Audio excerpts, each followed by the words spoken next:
Yan, hello, kumusta mga kagilaan? Magandang hapon po o magandang umaga, gabi sa ibang panig ng mundo. At ito, dating gawi, mag-slice po ako ng balani o kung tawagin sa amin sa Bohol ay bani. Balani sa ibang lugar, banana trunk sa English. Yan. Yan, mag-slice po ako kasi para mamaya bibigyan ako ng hapunan sa aking mga manok. So, bago po ang lahat, intro po muna mga kagilaan.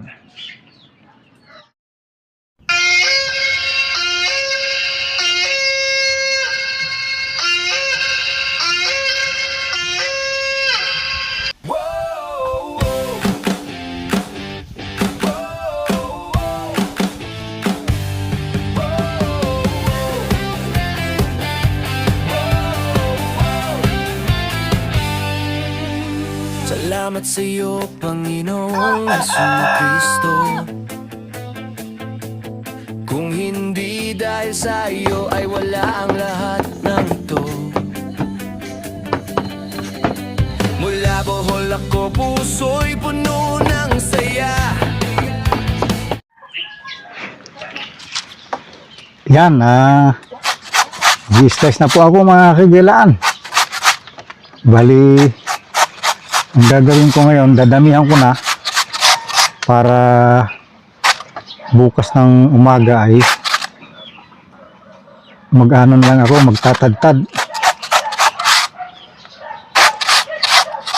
para hindi ako matrasado, dahil pagkatapos ko magpakain ay kailangan kong pumunta dun sa hardware para bumili ng materialis, dahil gagawa pa ako ng tulugan sa aking mga future breeders, dahil ilang buwan na lang iitlog na yung mga yan, kaya kailangan ko ng paghandaan. At saka yung mga bunso kong sisiw, actually, na yan, 1 month na yan noong 18. Kasi 18 ko binili yan. Diniliver sa akin 19. So, nahatch siya ng 18.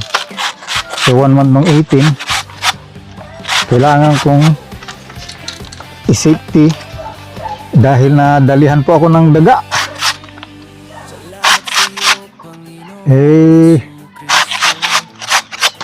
Although hindi ko nakita na daga, pero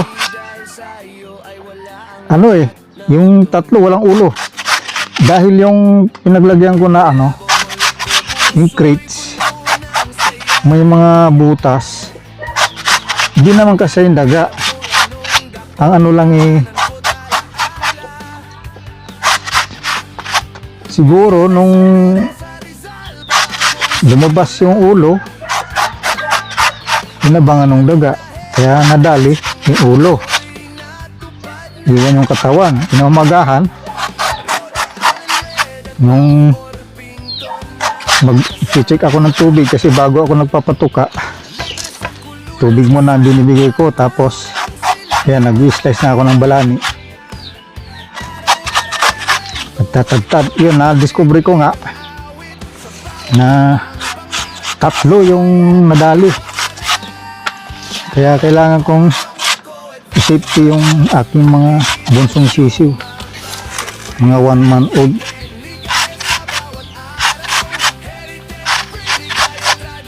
Ngayon ko lang na ngayon na ako nadalihan, kaya nasurpresa ako, dahil mga first batch ko wala namang kasong ganun na nangyari.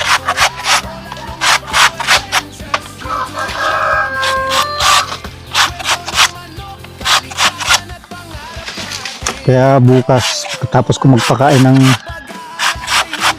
mga manok, pupunta pa ako dun sa hardware. Lalakad ko lang naman, mga yan, exercise ko na rin. Mga 1 kilometro kalahati, so 3 kilometro balikan. Parang exercise na rin.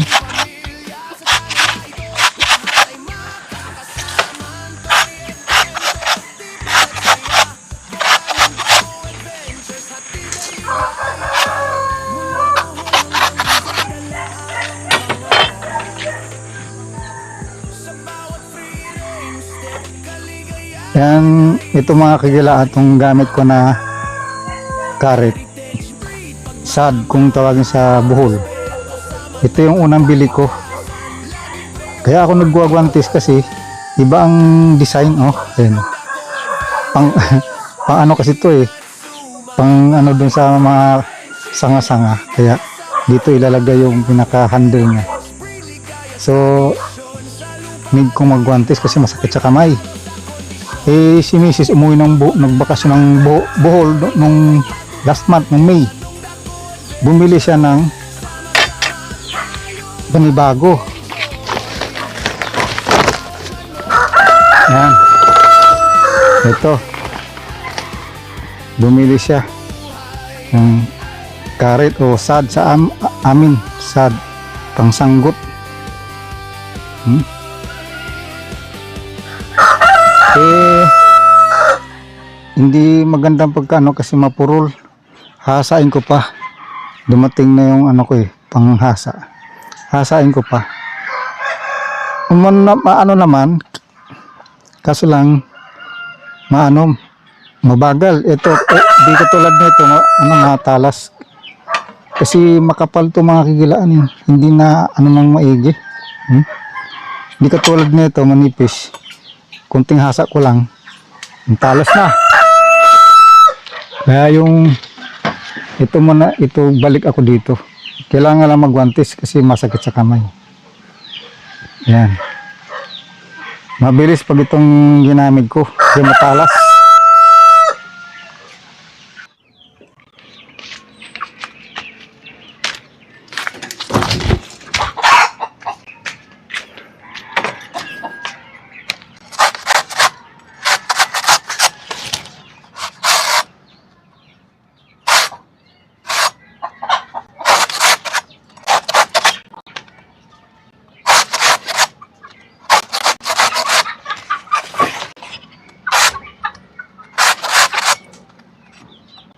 Yan, ito lang yung araw-araw na gawain ko mga kagilaan. Umaga, hapon. Sa umaga nag-upisa ako. 5:30 na umaga. Nag-slice na ako. Kasi gigising ako ng alas 5. Yan.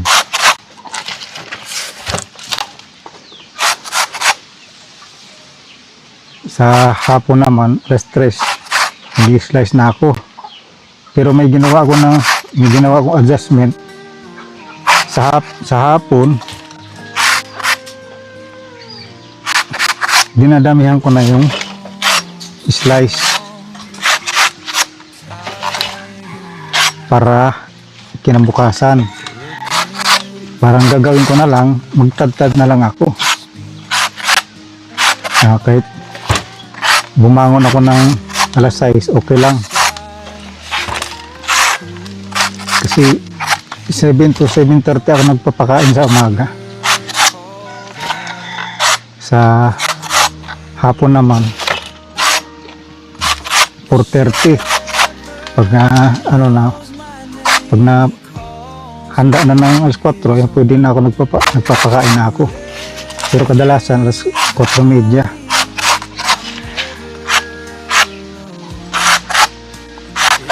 Kasi alas 3 nag-slice na ako.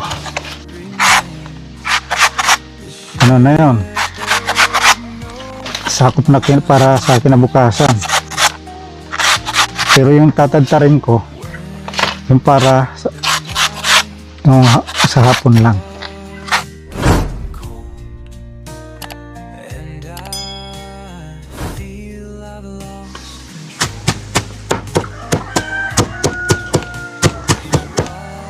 Yan, bibigyan ko yung tandang ko mga kagila. Papakita ko sa inyo kung gaano nila kagusto to.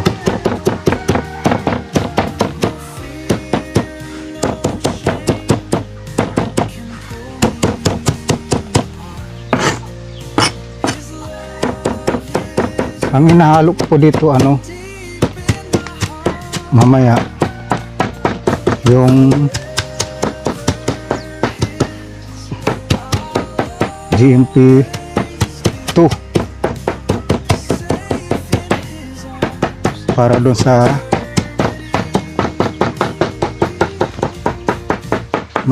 yung first batch ko na mag tatlong buwan next week, tatlong buwan na.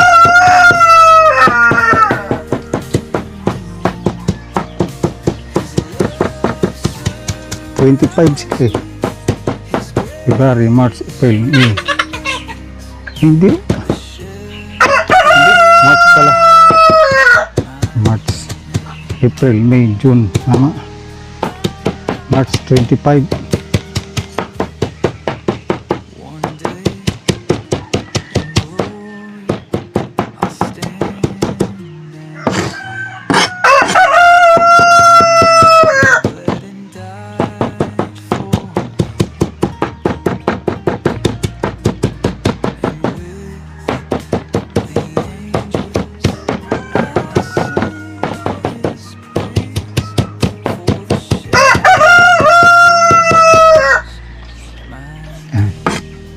Bigyan natin yung ano.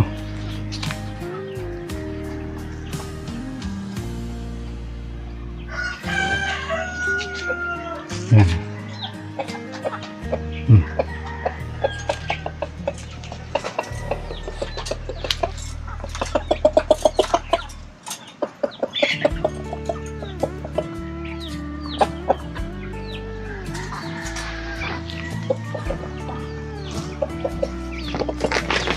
Ito naman yung yan, isa.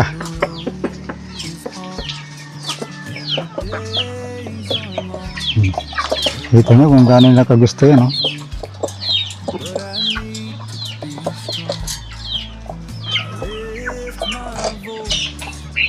Yung iba, takot lumapit. Pabisa natin.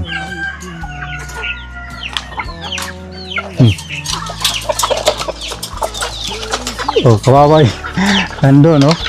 Di sila magana, may lambat eh. Ito nandun sa labas yan. Yan, wala pang ano yan, ha? Wala pang halo.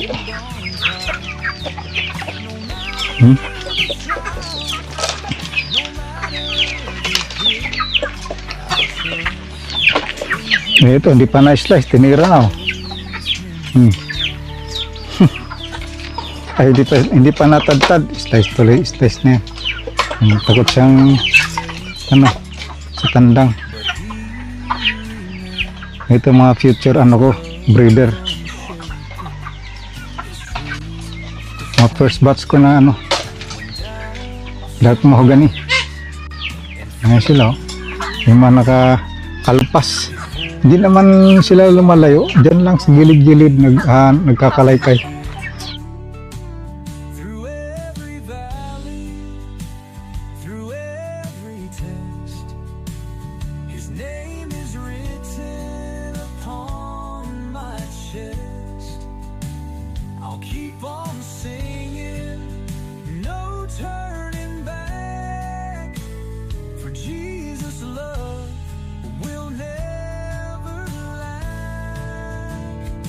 Praise Him still through the darkest night, through every storm.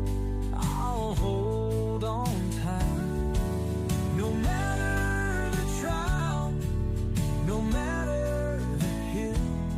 I'll trust in Jesus. I'll praise Him still.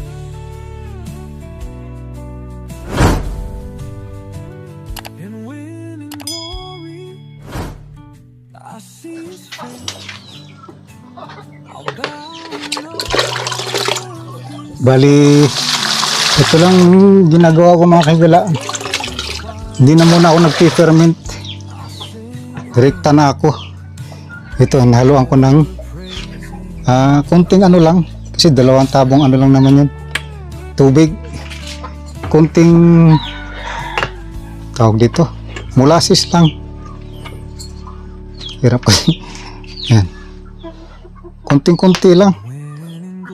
Basta kunti lang. Ang pangit din naman. Pag damihan mo kasi hindi rin maganda sa manok. Kasi 2 tabo lang naman ang ginamit ng tubig. Yan, kunti lang.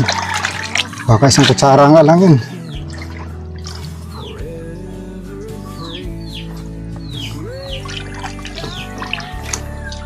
Hindi naman ako nag-ferment. Ano ko lang, dapat kanina pa ako nagbabad eh. Nakaligtaan ko. Nung nag-start ako ng slice sana, yaman na, bawi na lang next time. Ito yung para sa sisiw, GMP1. Tapos ito yung GMP2. Yan, 2 ganito lang. 2 ganito sa umaga. 2 ganito rin sa hapon. Yan, panin ko lang yung sandali ito. Kahit mga 15 minutes. Kaya pa naman.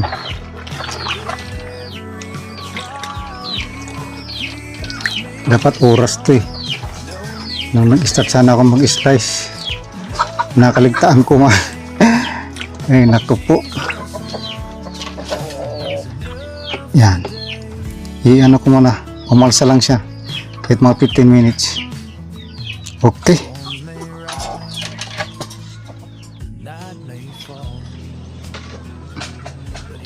Ito na, ilalagay ko na mga kagilaan. Ito na yung tinatad ko na bani o balani. Yan. Ganyan lang mga kagilaan. Ganito lang kasimple. Simple pero ligo ako sa pawis sa pag slice sa katagtad. Ganun lang yan. Hindi mo na ako nag-ferment. Direkta na.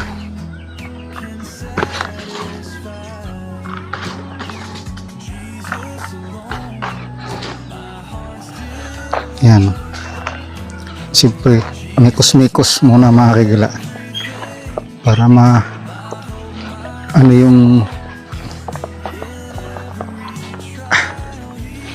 yung patuka feeds.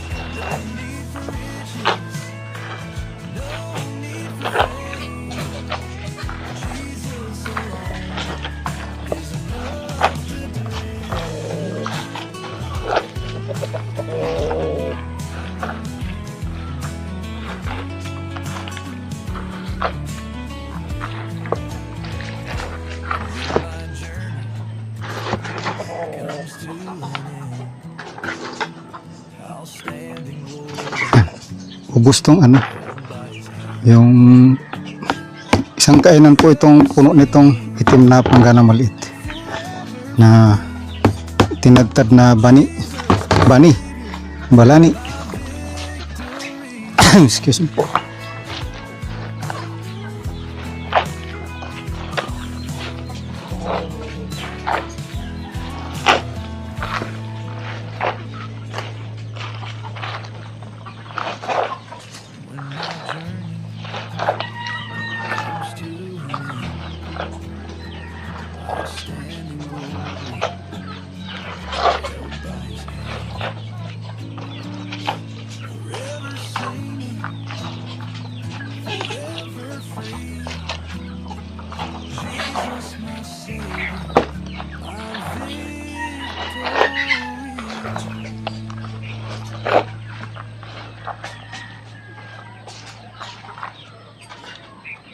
Okay, that's all folks. Maraming salamat po mga kagilaan sa patuloy na suporta niyo po kay Bulang Dako Adventures.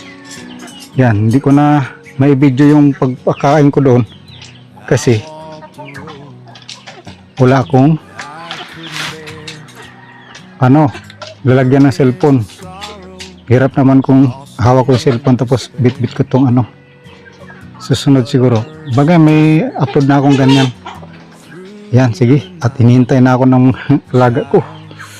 Okay, salamat po mga kagilaan sa patuloy na suporta niyo po kay Janog's Backyard aka Bulanong Dako Adventures. Ayan. Thank you so much. Ingat po kayo saan man kayo naroon mga kagilaan. God bless po.